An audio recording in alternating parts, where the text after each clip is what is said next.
2017. Madam Clerk, may we have a roll call, please? Mayor Rick Mueller. Present. Mayor Pro Tem Alicia Ash. Present. Councilmember Bob Blanchard. Councilmember Rachel Gray. Present. Councilmember Gwen Calhoun. Present. Councilmember Craig Mount. Present. Councilmember Christine Wolf. Present. Mr. Mayor, you have a quorum. Thank you, Mrs. Adams. Tonight, we'll start with an invocation led by Dr. Pastor Harms of the First Baptist Church, followed immediately by the Pledge of Allegiance led by Councilman Blanchard. Please rise.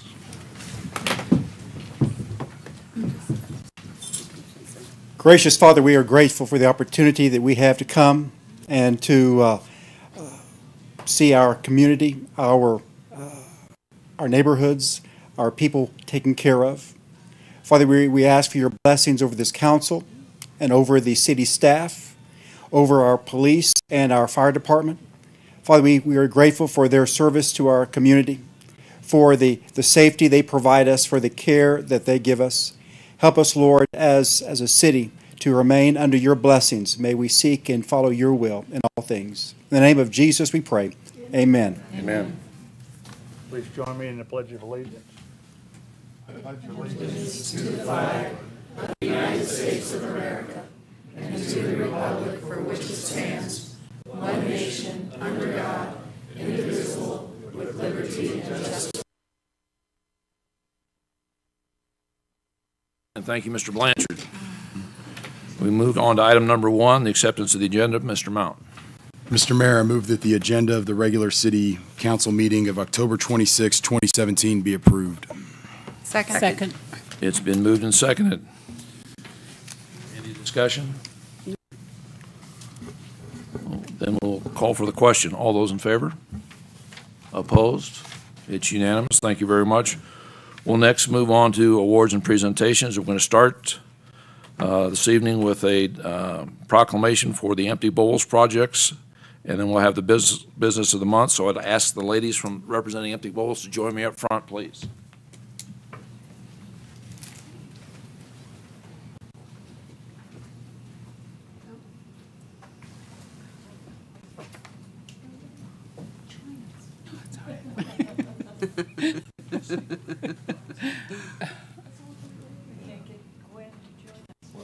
They'll see her in the background.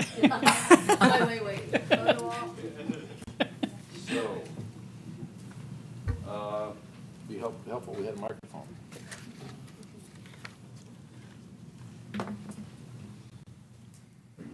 Hello? Ladies, would you care to introduce yourself so you can be famous in the community now that you're television stars? Fran Knowles. Helen Lair. Jody Gaston. Thank you very much. It's my honor and privilege as mayor of the city of Sierra Vista to offer the following proclamation on behalf of the good citizens of Sierra Vista. Whereas in 1990, students and their high school art teacher in Michigan created a way to raise funds to support a local food drive by making ceramic bowls and for a fundraising meal. And whereas the following year, the originators developed this concept into Empty Bowls, a project to provide support for local organizations to feed the hungry. And whereas since then, Empty Bowls events have been held in communities throughout the world, and millions of dollars have been raised to support organizations that feed hungry people. And whereas potters from across Cochise County have made ceramic bowls for a fundraising meal, and the Pottery Studio of Sierra Vista will spearhead the Empty Bowls project in Sierra Vista. Now, therefore, I, Frederick W. Mueller, Mayor of the City of Sierra Vista, Arizona, do hereby proclaim Saturday, November 4, as Empty Bowls Project Day in and for the City of Sierra Vista. In witness whereof I have hereunto set my hand and caused the great seal of the City of Sierra Vista to be affixed. This is the 26th day of October, the year of our Lord 2017, and independence of the United States of America, 241st. Signed, Frederick W. Mueller, Mayor. Congratulations, ladies.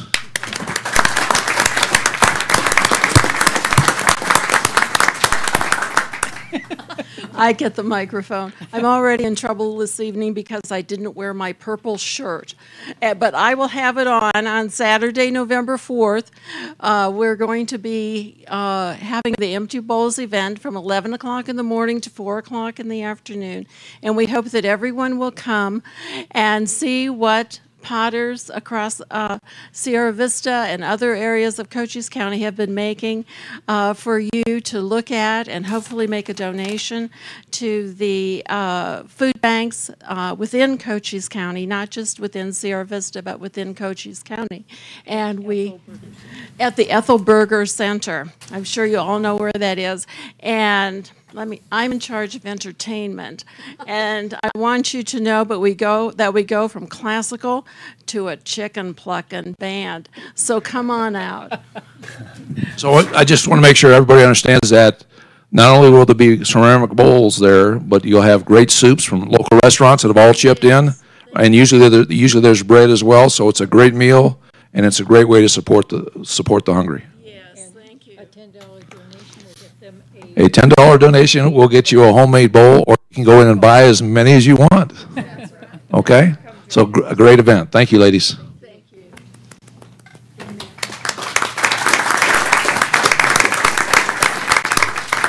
Next, we have the business of the month for October 2017. I'd like Kathy and Les Orchikowski to come forward, please.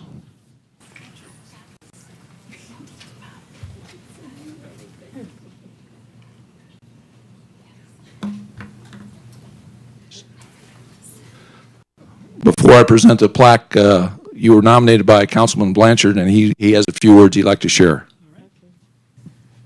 Serving the Sierra Vista and Cochise County community since 1981, Les and Kathy Orchikowski have built the Ace franchise into a brand that repeatedly receives accolades for their customer service, quality products, and community stewardship.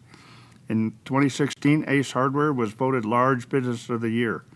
The Orchikowski family continues to serve an example of active and caring community involvement combined with successful business management.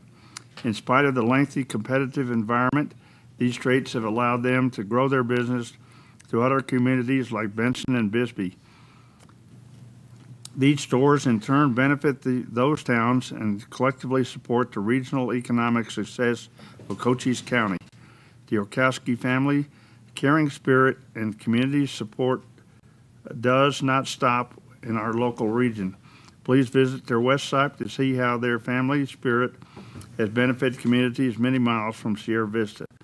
On behalf of the Sierra Vista City Council, I, Bob Blanchard, am proud to present this plaque to Les and Kathy.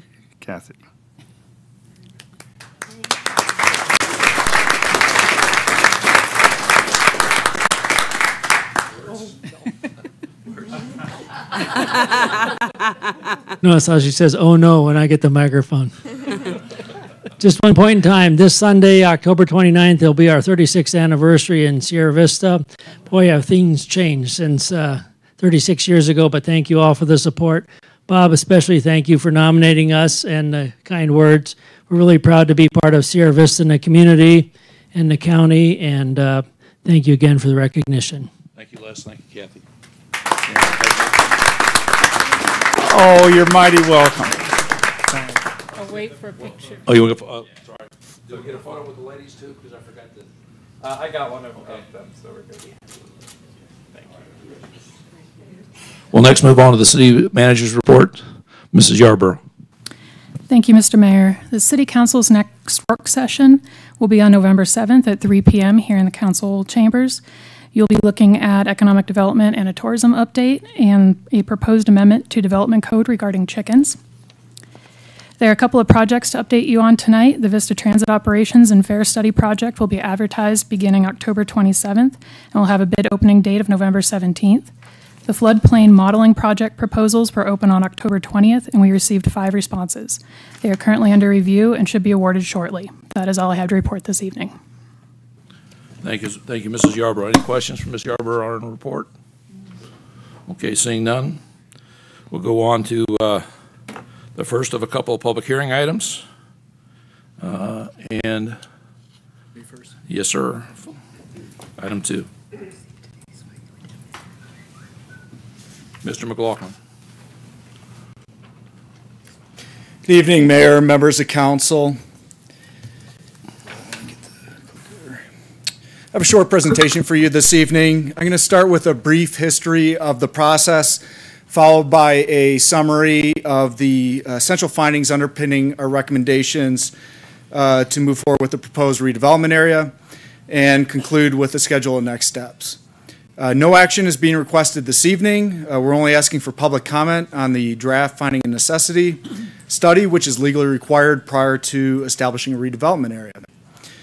You'll recall the genesis of this effort dates back to more than a year ago when the City Council placed $50,000 in the budget to create a small business incentive fund to help attract and retain local businesses.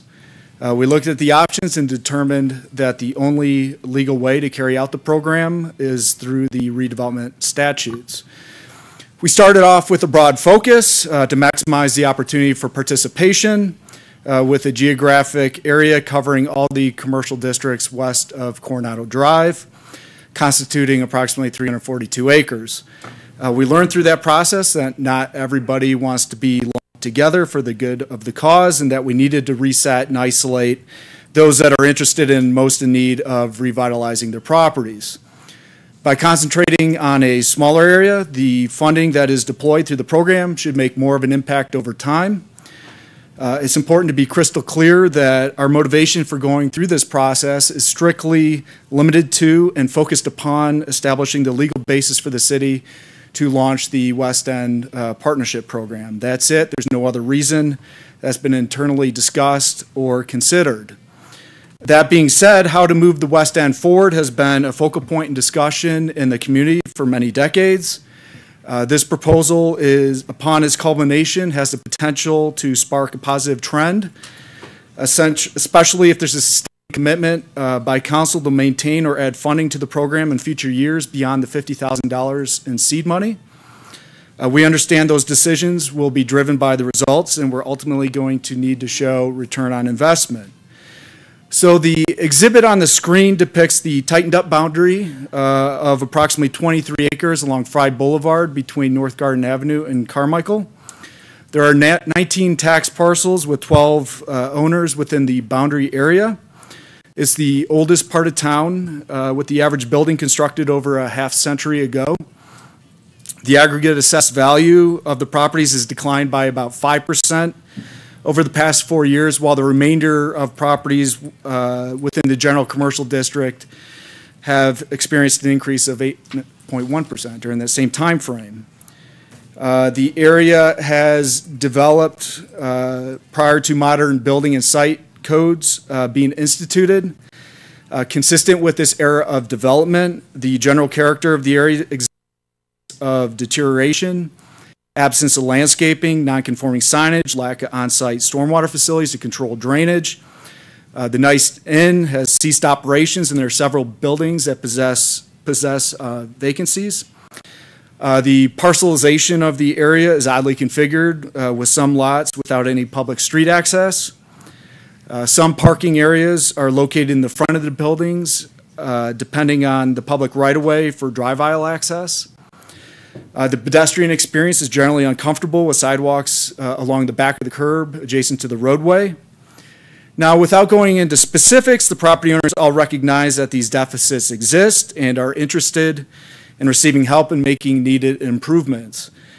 Some will be driven by tenant activity, as owners consider lease agreements on the vacant units, and some projects will be owner-initiated.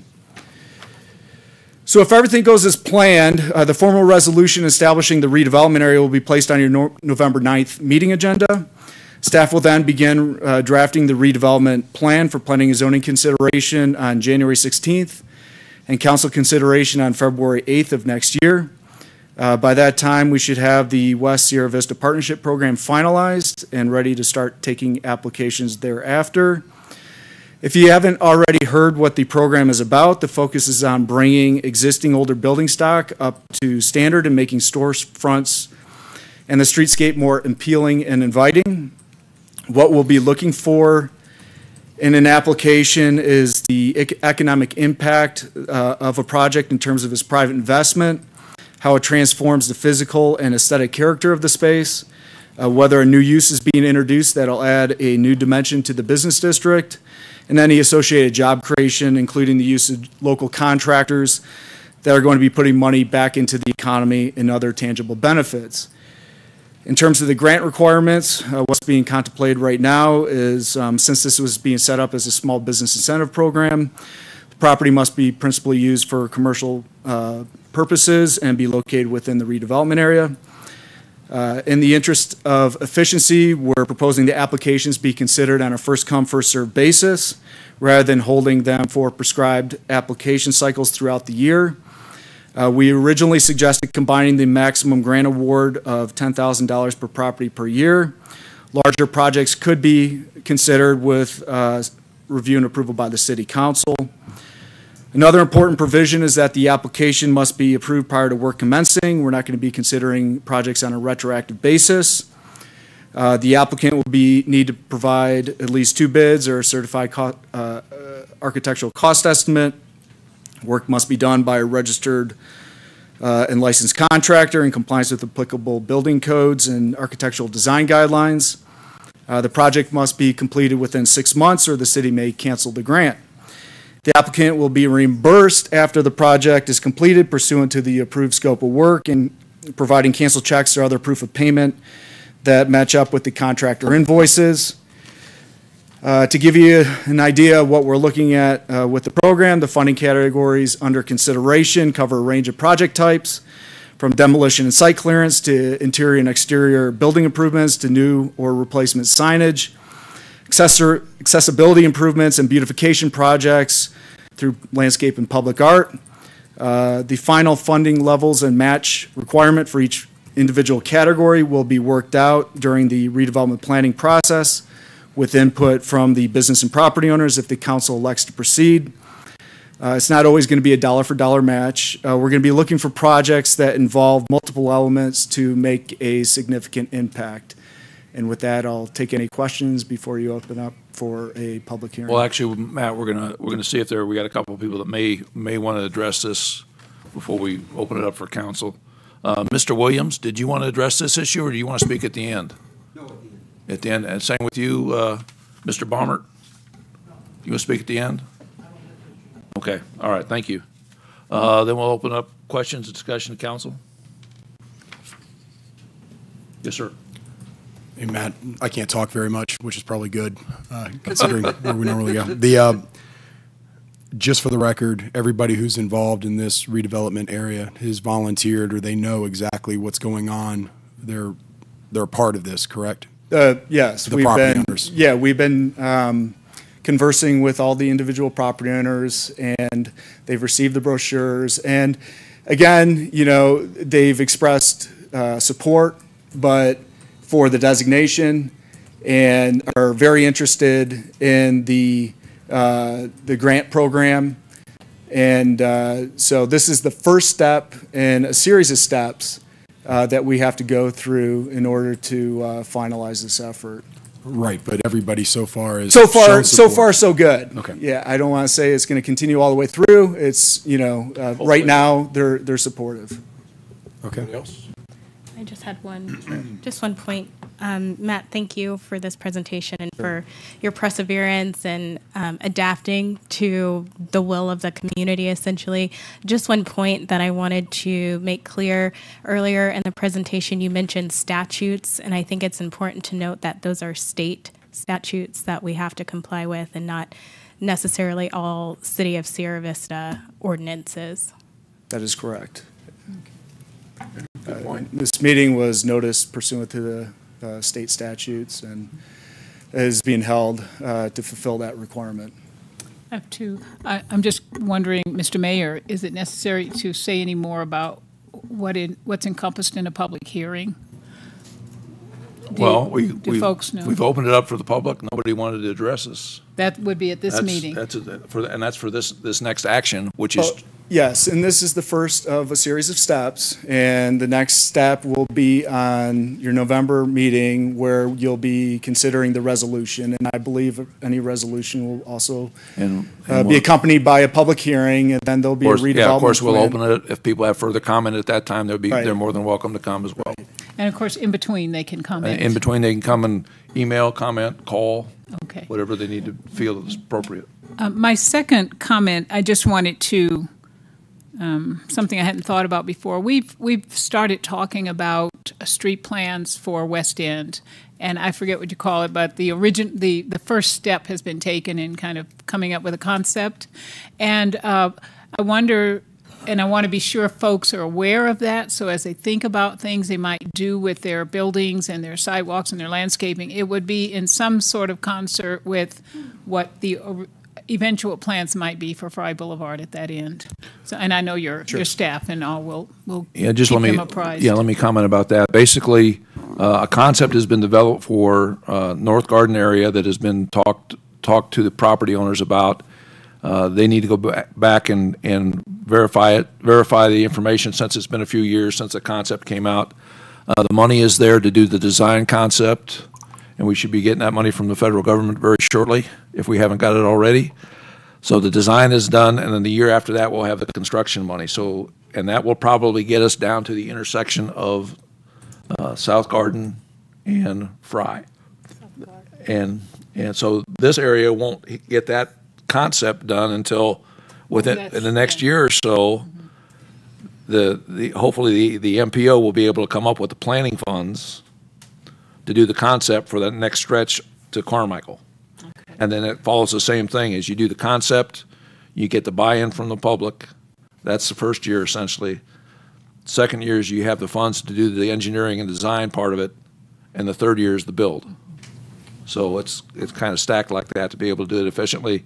And we have to do it because we don't have a big chunk of money. So we have to bite it off a little bit at a time. I think what's important here, too, about just a conversation is that there is a plan.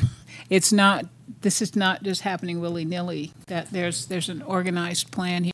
Matt, you've been a huge piece of helping us to visualize that plan. So thank you. Thank you, Mr. Mayor. Anybody else? Okay. Thank you, Matt. Thank so you. We'll see you on the 9th. If not before. Yeah. Next item is item number 3, Ms. Ash. Thank you, Mr. Mayor. I move that Resolution 2017-082, Ordinance Chapter 38, Elections, and declaring a 30-day public comment period be approved. Second.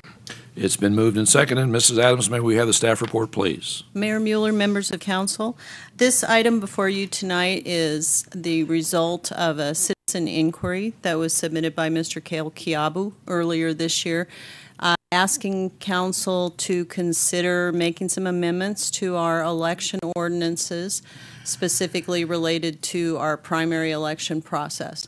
Currently, the city, regardless of how many candidates qualified to be on the ballot, are placed on a primary ballot, and we have a process in place by ordinance that allows for direct election through the primary if a majority of votes are achieved by candidates during that election.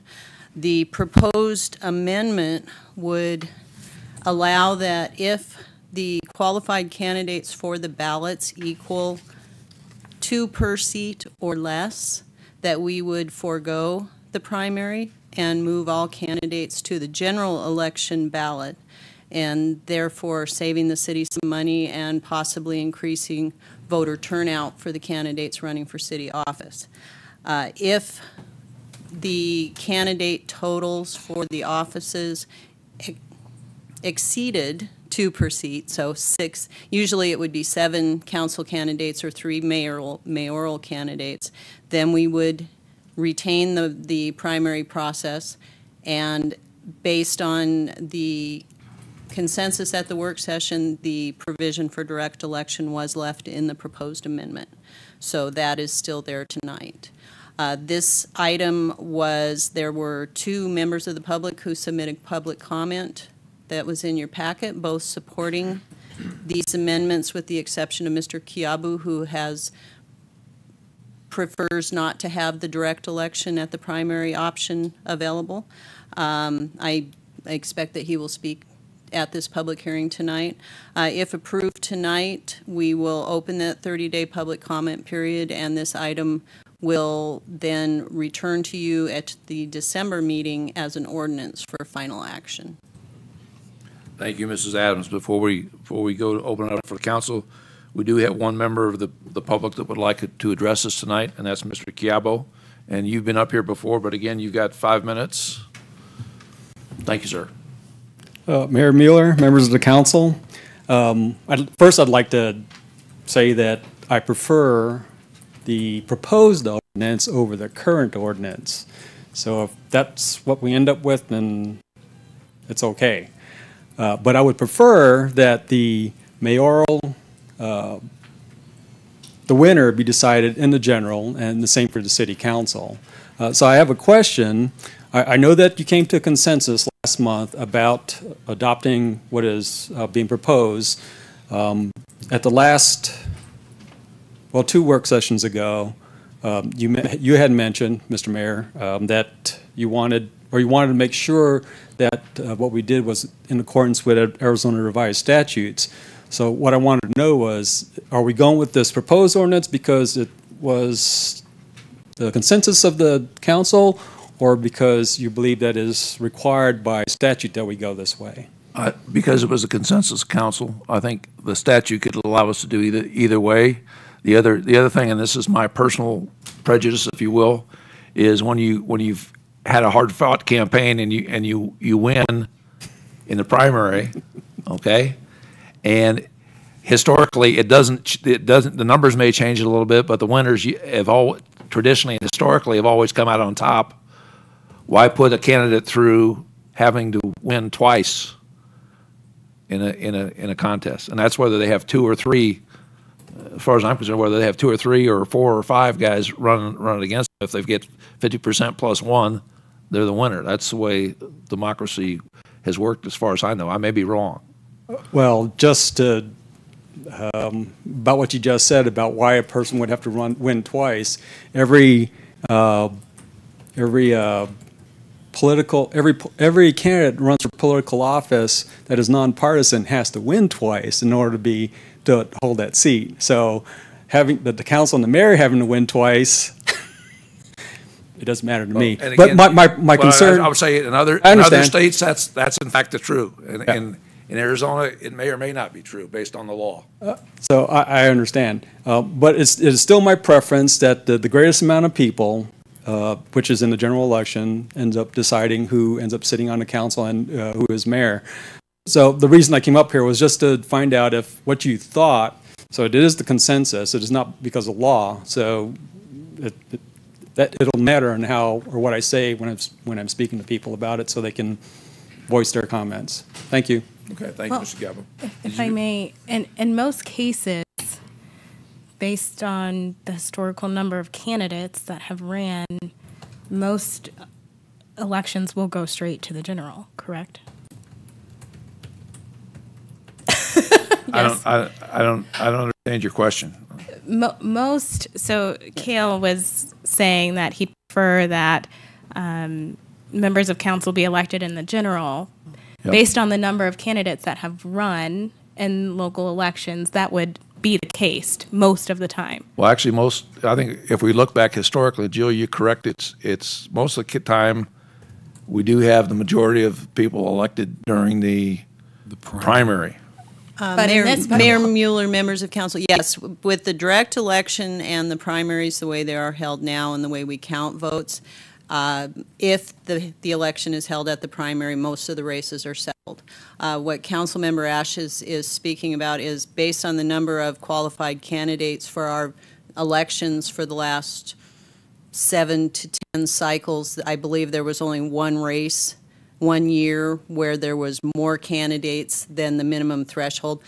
All of them would have been gone to the general election. So that's our typical. Under the new model, they all would have gone to the general election. Except the one time. Except the one time. Yeah, that was my point. Thank you, Jill.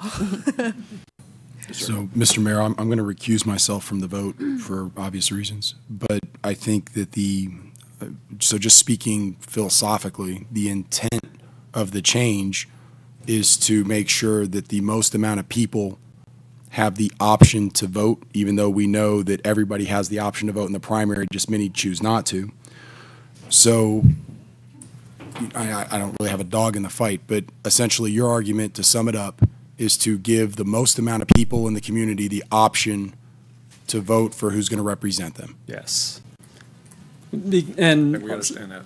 on Tuesday, when Mrs. Adams talked about educating voters, that we do a poor job, it's been my experience, no matter how much education we try to do in the newspapers or going door to door and talking to people, because I've done a lot of that, there are still people that don't get the message. And that's been a challenge for our community.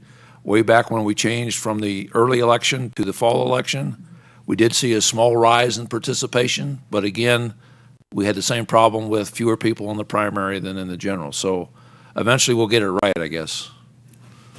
I think that's a problem throughout the whole country. Well, that's a national issue, I know. It is, and we only vote every 2 years, so that part of the problem is that people think that we live in a democracy, which we don't. I mean, there's a democratic process in it, but they think that their total responsibility, because I've heard this from people, says, I've done my civic duty. I've voted in every election since X. Well, their civic duty requires more than just voting.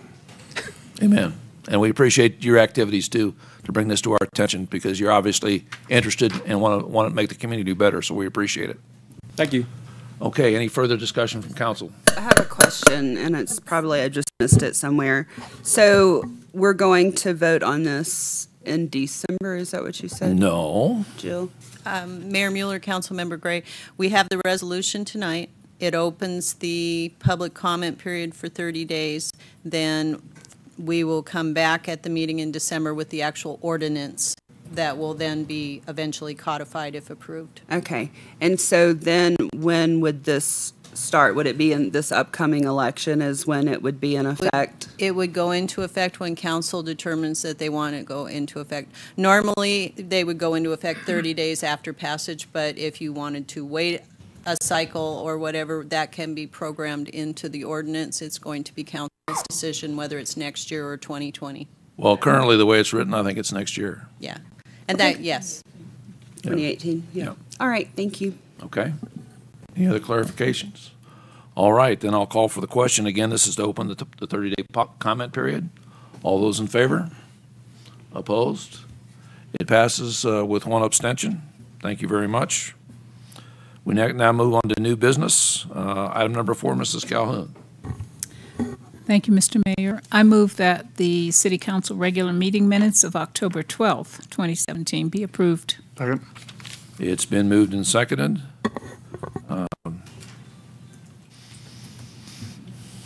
And any additions, deletions, corrections, comments? Seeing none, I'll call for the question. All those in favor? Opposed? It's unanimous. Thank you very much. We now move on to item 5. Mrs. Gray. Thank you, Mr. Mayor. I move that Resolution 2017-085, Intergovernmental Support Agreement with Fort Huachuca to provide ambulance services be approved. It's been moved and seconded. Mrs. Yarborough, may we have the staff report, please? Thank you, Mr. Mayor. A relatively recent change in the United States Code allows military installations to directly enter into intergovernmental support agreements with state and local governments for installation support services. These type of agreements result in significant savings for the military, creating efficiency and reducing costs, thereby enhancing overall mission effectiveness and readiness. With its long history of partnerships with Fort Huachuca, the city has always stood by to support the fort however possible, and could take another step toward doing that even more effectively by entering into agreements such as this IGSA. The IGSA is a one-year agreement to provide ambulance services on post with 4 successive one-year renewals or 5 total years. The labor materials cost for ambulance services will be reimbursed to the city on a monthly basis, with the total cost of the first year of contract set at $862,923,056. If future option years are granted, they shall be reimbursed at the base year cost plus 3%. On October 16th, the city and Fort Huachuca received authorization from the Deputy Assistant Secretary of the Army for Installations, Housing, and Partnerships, and the Commanding General for Installation Management Command to proceed with the IGSA. All intergovernmental agreements must be approved by the governing body, and so it is before you for your consideration tonight. I'd like to invite Fort Huachuca Garrison Commander Colonel Whitwright to say a few words. Excuse me, we're not gonna do it that way. We're gonna follow what the chair does. So Colonel, if you just rest a minute, we'll get you taken care of. We have two people that would like to speak to us tonight. One is the Colonel, but first I'd like to ask Mr. Benke to come forward, and you got 5 minutes. You've been up here before. You know how it works.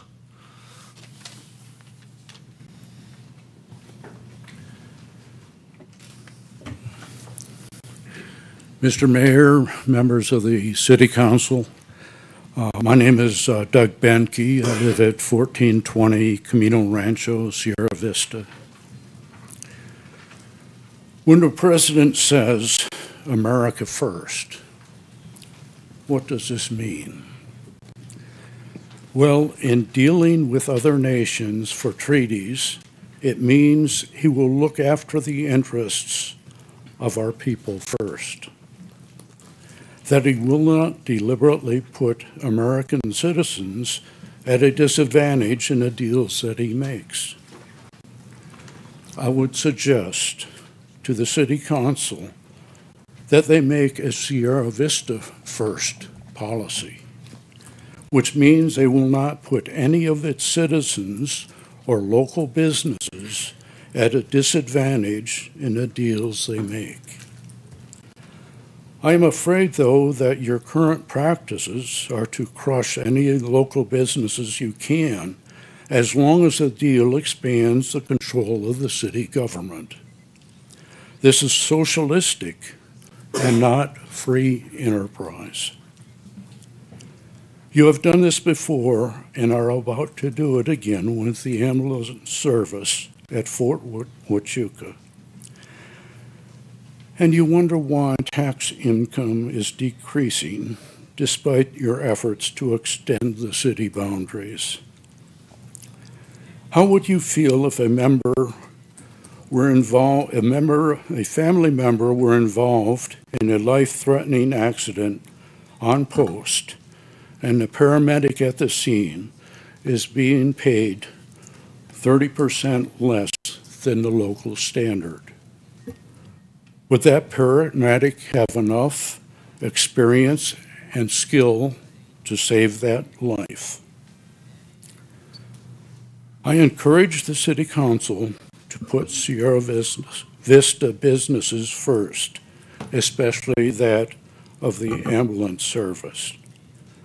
After all, you represent the people of this community. Thank you. Thank you, Mr. Benke. And now we'll ask Colonel Wright to come forward, sir. And again, you've got 5 minutes. Mayor Mueller, members of the distinguished council, thank you for the opportunity for us to come before you and formally represent the fort's position on the IGSA. I'd like to read a brief statement from the commanding general of Fort Huachuca and his position. Honorable members of the Sierra Vista City Council, I am writing to convey how pleased I am that the Department of the Army has approved the U.S. Army Garrison, Fort Huachuca, and the City of Sierra Vista to enter in an intergovernmental support agreement for advanced life support ambulance services.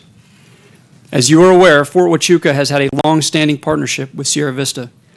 As an integral part of Sierra Vista and one of the largest employers of the community, Fort Huachuca is committed to forging and maintaining strong relationships with local and state agencies, municipalities, academia, and business leaders. These relationships provide great visibility of our close partnership and are an important tool for improving our shared community.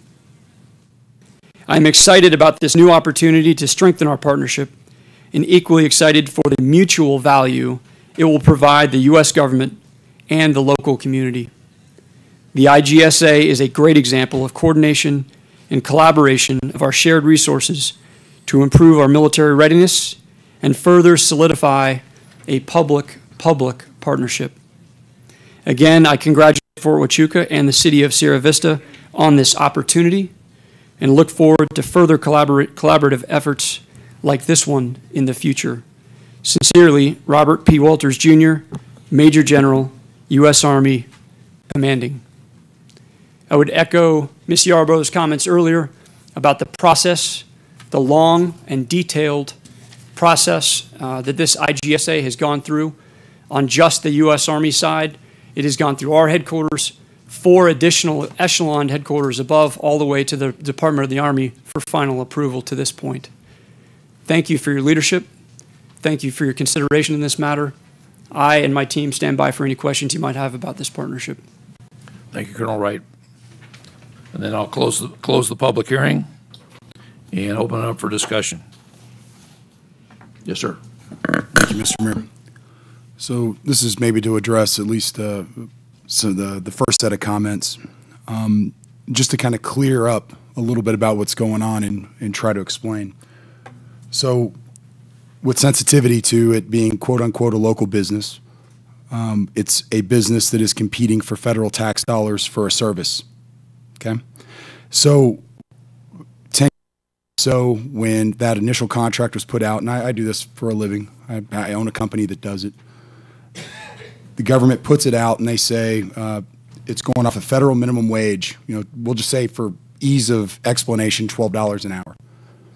So in 2015, give or take, there's an executive order that's put out by the then current presidential administration that changes the Service Contract Act and introduces the wage determination, which then inflates the dollars per hour required by labor category for these specific kinds of positions. So it's just simply an executive order that affects the marketplace. There's no socialism. It's somebody saying, we think that this person should get X amount more money regardless of what the market says. It's the wage determination. You can look it up by locality. So then what happens is you have sequestration coming down and putting a crunch on defense spending and on what the military actually has in order to provide services for places like, you know, ambulance coverages, which is a service that a contract company provides. And they have less money in their budget, yet they have an executive order that's inflating the cost of the service, thus throwing the entire balance out. So then also in 2015, to the brilliance of the military, as a veteran and a former military guy, I think that you can see it, passed the National Defense Authorization Act in 2015 that enables the installations to go in and say, we will buy on the open market at market value from a municipality and some other extensions of that, a service that is already being provided at the current market level that community is already paying for, hence the salary level of what our people make now. So there is no 1/3 pay cut for anybody because that has never been enacted because the current contract is grandfathered in and isn't affected by the wage determination. But it doesn't matter who receives the contract now because the executive order is still in place, that the wage determination will artificially increase the amount of money by 1/3 to $18 and something cents an hour for the same service that we were paying $12 plus an hour as taxpayers for. So this, and I've looked at this ad nauseum, I looked at it from all angles. I talked to the Arizona Ambulance Company, the company that is the prime of this right now. The city knows that I was really on them to make sure that I had all the right information and we were using the right terminology because there is a difference between an intergovernmental service contract an intergovernmental service agreement and a contract. And if it was a contract, then the city would fall under the same rules as the wage determination. And I made that, at least in my emails back and forth. So the city's done everything right. The Ford's done everything right. There's simply been a change in the acquisition strategy to level the market back down because of an artificiality and a wage determination that was affecting an installation. I'm very comfortable about what's going on with this. I've researched it ad nauseum, provided the city everything that I know, and I know that matches up to everything that the city did. It's clean. There's no socialism involved in this. It's simply a way at the federal level, it's a federal contract to prevent us as federal taxpayers from paying $18 an hour for a service that we were normally getting at regular market value at $12 and some cents. And it helps the military maintain their budgets so it's not automatically going up, which would cause a tax increase somewhere else or a service cut somewhere else. Thank you, Mayor. Thank you. Anybody else? Yes, ma'am. I simply want to say that when making decisions, when I make a decision about what I think is correct for me to vote for, and fully trusting and understanding that all the information that we receive is correct, we have to look at, and I have to look at, and I think all of us feel the same way, at what seems to be the best thing for the entire community. And although almost in any decision that gets made, there are folks that come out with at the better end and folks that come out at a less better end of the decision. I think for me, I'm making this decision based on what it appears to be what's best for the community. A relationship that our community has always had with Fort the Fort has always been very, very important, as you all know, to the welfare of our community. And there have been good times and there have been bad times. But I think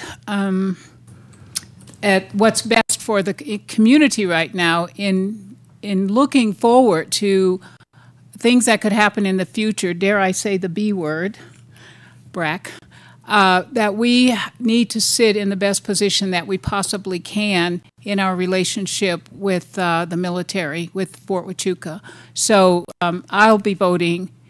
We're just voting for the hearing tonight. We're voting for the approval of the item.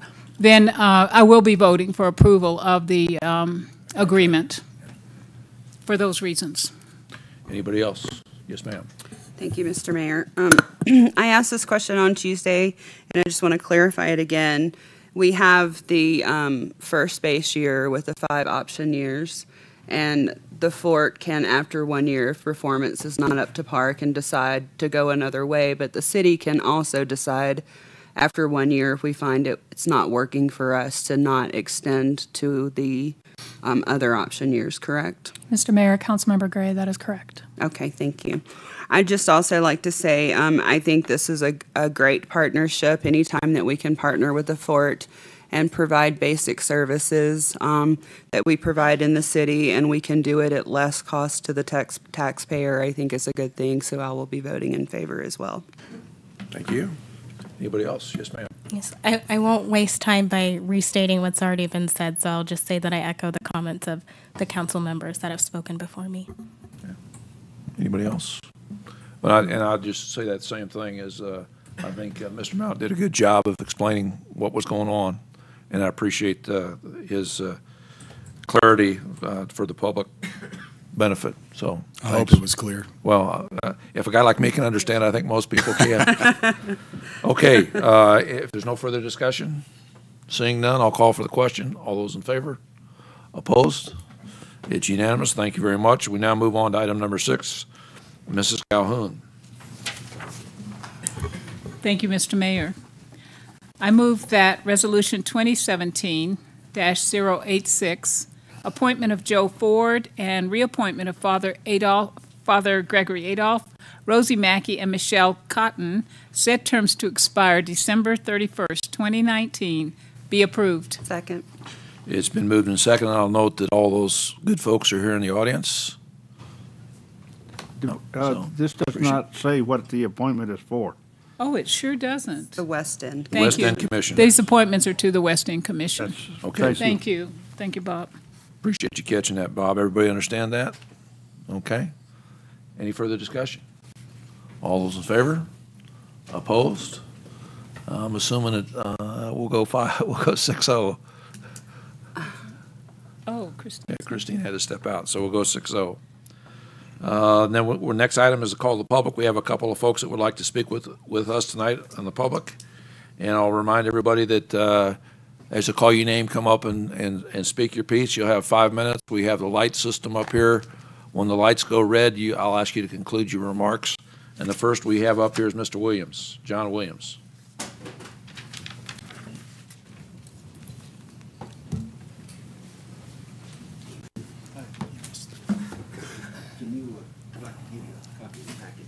Yes, sir. Before we start, did you care to cast a vote on the last item? I Or correct the record? For the commissions? Yeah. I believe Ms. Mackey and Ms. Cotton and Father Adolph are awesome. So I would say yes. Correct. We'll correct the record to make it unanimous. Thank you very much. That's funny. Yes, sir. Mr. Williams, you have the floor, sir. All right. I'm addressing to tonight a subject I addressed in January of the same year, and was told that I would get some information back regarding whether the police department was going to enforce the ARS statute, the law, under 33-1378, but I've heard nothing. And I wanted to bring to your attention, again, that I would like to find out if they're going to enforce that law, and if they're not going to, why they're not going to. I've also got some examples I want to give you that have occurred during the last 8-9 months that make it, I think, that it has to be enforced based on some of the examples I'm going to give you. I've given you a packet. This packet, the first part of it is from the Arizona Tenant Advocates group, and they're for the tenant, and you should read that when you get a minute. It goes into great detail and says how this law is, of course, not the best thing for the guests of the tenant. This has nothing to do with the tenant themselves. This is to help the tenant and the landlord. Then the second part is from an attorney who has a very similar input on it. You should read that. And in 5 minutes, of course, I'm not going to try to go through this. And then the very next page is the addendum that I use in my lease agreements in order to make the tenant aware that guests can be removed by the landlord by calling the police under this law, and that he has to get permission to have guests staying there for any period of time. The last page there is a statement from a tenant that moved out because he couldn't get the police to get rid of these bums who had moved in with him. He's a very weak person, has some mental problems. He moved out and left the house, and then we had to go to court, believe it or not, to get these people out, who we never did a lease with or didn't know anything about. So it's just become incumbent that something be done about this, and there's a law. It's very explicit. It's very detailed. There's no... In fact, I was in court here evicting a tenant the other day, and the city attorney was there putting a tenant out of the Regency apartments, and the testimony was such that the people who were there evicting him didn't want to evict him, but they couldn't keep him from having all these people coming and going from his unit. This poor man got evicted because he was too weak to keep all these bums and methies and drug addicts in the Frytown site out of his unit. I talked to those two ladies that run the Regency. They said they'd love to keep him there, but they can't get the police to do their job. And I'm not blaming the police, don't get me wrong. It's somebody needs to tell them what they need to do under this law. I don't know who that is, but somebody needs to do it. And it's been long enough, and we've put up with it long enough. Let me just give you a quick rundown on 4 situations that I was involved in personally. I have a friend I've known for years, a disabled vet. He's in his 70s. He can't walk.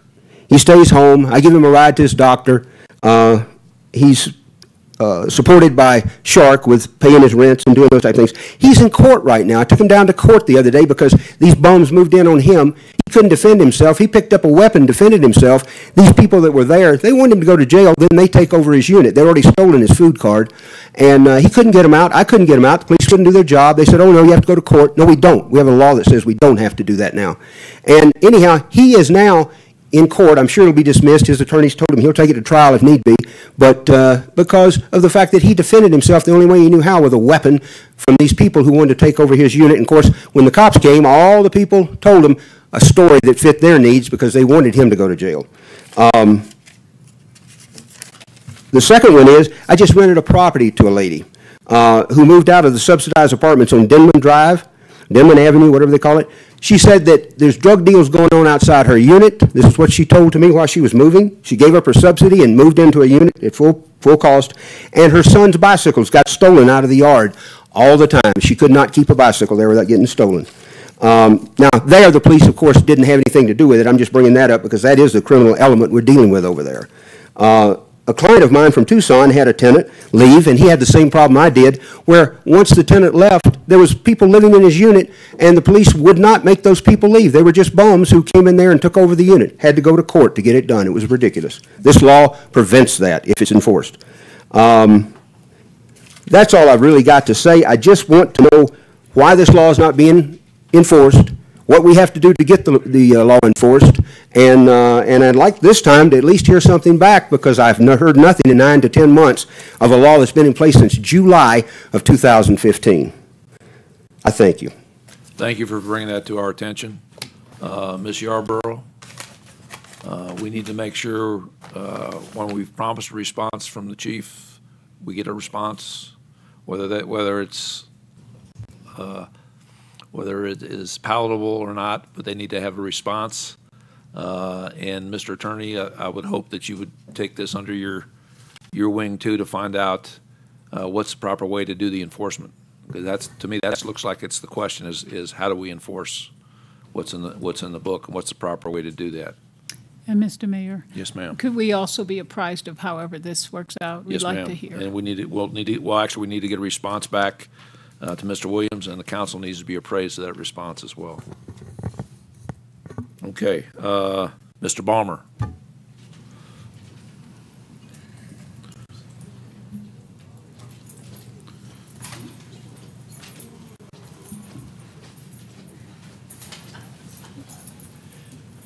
Good evening, Mayor and City Council. I apologize for my condition, because I just got off a roof helping a friend repair his roof. I had two things I want to talk about. First thing I want to do is I want to thank Mary Jacob and John Williams and Matt over there for helping me with my problem I had in the Fry Township. Everything worked out fine. It seemed like it was the best answer for both sides. Okay. Second thing is I was kind of also concerned about the bill that the law that John was talking about, because I have a friend that's just been in jail twice because he had a young lady stay with him for a week, and when he asked her to leave, she got mad at him and told him she wouldn't leave and started yelling at him. He kicked the wall. She called the police, had him arrested because she told the police she was the owner of the property. Now, him and his brother owns the property. His brother's in Utah, so they hauled Dennis off to jail. Now, he came home, he asked the young lady to leave again. And she did the same thing. They hauled his ass to jail again. He stayed for so many days, plus the county decided that they had to find out who owned the property. Didn't believe him, didn't believe his brother. They didn't call me because I'm the manager of the property. So they wrote a letter to this young lady at the address, never got an answer. Well, they kicked him loose 10 days afterwards for staying because she didn't answer the letter because she wasn't the owner. So I'm just also kind of concerned because I've had other times that I've had called the police and nobody would want to enforce this as to getting the people gone. Because, I mean, grant you, I live in Fry, have been since 75. I kind of know how to deal with some of the lowlifes over there, but it all depends who you invite in. You try to be helpful, but they just keep stabbing you and you try not to anymore. I don't know. I'd like to see this. I'm nothing against the police department or the city or the county, because they all try to help, but they won't enforce this law. And that's what I really would like them to help to get it done. All right, have a nice evening. Thank you, Mr. Balmer. We appreciate your comments. The other thing, Chief, it sounds to me, listening to both these gentlemen, that there may be an education issue with the officers themselves when there may be a domestic or other things they go to. They need to be aware of who's who, and I know it's very difficult to determine on the spot. But that's got to be a process that you guys get some additional training on so that you're aware. Yes, sir. Okay. Any other comments? All right, then we'll move on to Mr. Newcomb.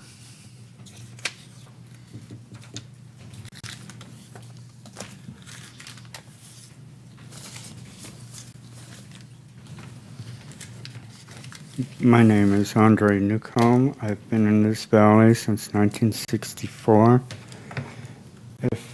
At the East Gate, say this is the East Gate, and the bypass goes like that. Could you ask the people in there to put that up on their screen? It's not on the screen. There you go. Okay. Eastgate, the bypass.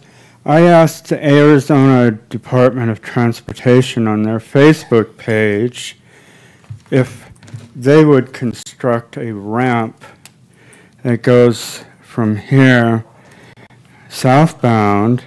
Oh, that's not very good.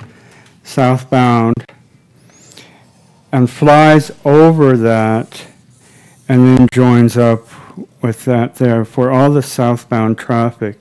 I don't think that what they're planning on doing is going to be adequate. We've had a lot of problems with people, those immigrants that were fleeing, and also vehicles that tried to beat that light that turn over. I think it's a real problem there. I don't think a dual left lane, if that's what they're going to do, is going to be adequate. So I asked them to do that. And I would hope that if in the future you might consider that, because you're getting large amounts of traffic that are regulated by that light, and it's almost like you're getting a cardiac arrest every time there's a light as they proceed along the bypass to 7th Street and Coronado and to Walmart and all that, you know. So there is a safety issue here. On that bypass to Coronado, now I haven't talked to AZDOT about this. The bypass here, 7th Street, Coronado. A capital improvement consideration that you might like to consider after what you've done with Coronado, and that looks pretty darn neat, especially for those of us who have lived here a long time. You know, it really increases circulation and really nice. But I would think that with the high school down there, if you know where the FedEx is and there's that little road that connects the bypass, that's an extremely dangerous area. That road, that curve there on the bypass that goes towards Walmart is extremely deceptive. I have tried to cross that street many times. I know many other people have. I know that when they go around there at 65 miles an hour, 55, whatever that speed limit is, and approach that, whatever that drive is called there by the FedEx, you know, that you have cars that are going around there trying to go towards Walmart. You have people that are coming off the base or from Tucson. They want to turn left onto their big trucks, commercial vehicles. You know, Aegis is over there. It's a dangerous place. It's a very, very deceptive place to look at that curve there. What I am thinking ought to be done, and you would have to get some assistance from Arizona Department of Transportation, but you know how that road by the high school, and it goes like that, but then it ends and goes over to Charleston. But it appears as though there's a straight line of blankness there that goes as far as that bypass, where that curve is. Now, it seems as though it would be a really nice thing to do where that curve is like that, to have an off-ramp northbound to there, and have an on-ramp towards Fort Huachuca and the bypass to there. I think you ought to request the Arizona Department of Transportation to enact a no left turns, no U-turns on the bypass. I think it would be really, really nice if back towards here at Coronado, approaching that bypass, if there was a ramp that flew over that to that road that seems to be an entirely blank space all the way to that high school. It seems as though that would be really safe for the kids. It would be really safe for the Fort Huachuca people and the buses. You could put a pedestrian overpass on that overpass so that you don't have any more people having a need to cross that bypass with that deceptive curve. And if you ever expand this city complex here with those ballparks, that would be more reason to have a pedestrian overpass that would be part of the vehicle overpass to that road. I think that if you're going to prioritize capital improvement projects to infrastructure, this is one thing that I would recommend be considered. Thank you very much. Thank you very much. We appreciate your comments tonight. Yeah, and I will share with you that the blank space is called a right-of-way, which is still there. It's not, it hasn't been given back because of the fact this has been discussed actually in the past. This overpass issue has been discussed, but the cost is too high for the Arizona Department of Revenue Department of Transportation, and I'm sure it will come up sometime in the future when we talk about having a complete circuit around the city. Okay, thank you. Now I'll close it to the public. We now go on to comments and requests of council, and tonight we'll start with Mrs. Wolf, or Ms. Wolf, excuse me, I always do that. You do, but I forgive you every time. Thank you, Mr. Mayor. I want to give a congratulations out to Les and Kathy, and I'm not going to pronounce the last name because I will absolutely butcher it, but I am thankful that they have been in this community for this long with the business. It takes a lot to do that, and I really appreciate that. I'm also really excited to see some of the reappointments to our commissions from our commissioners. We really need you guys, and we appreciate you for volunteering to do that. And I think finally, I am really excited that it looks like we may, with any luck, be changing our ordinance so that more people will be able to vote for city council. I think that's really a good move. I think the more people that you can have involved is a better thing. So thank you. Thank you, Ms. Wolf. Mr. Blanchard. I have nothing. Thank you, Mr. Blanchard. Mr. Mount. I have nothing, Mayor. Thank you. Hope you're feeling better. I feel fantastic. Just can't talk. Okay. Mrs. Calhoun. Thanks, Mr. Mayor.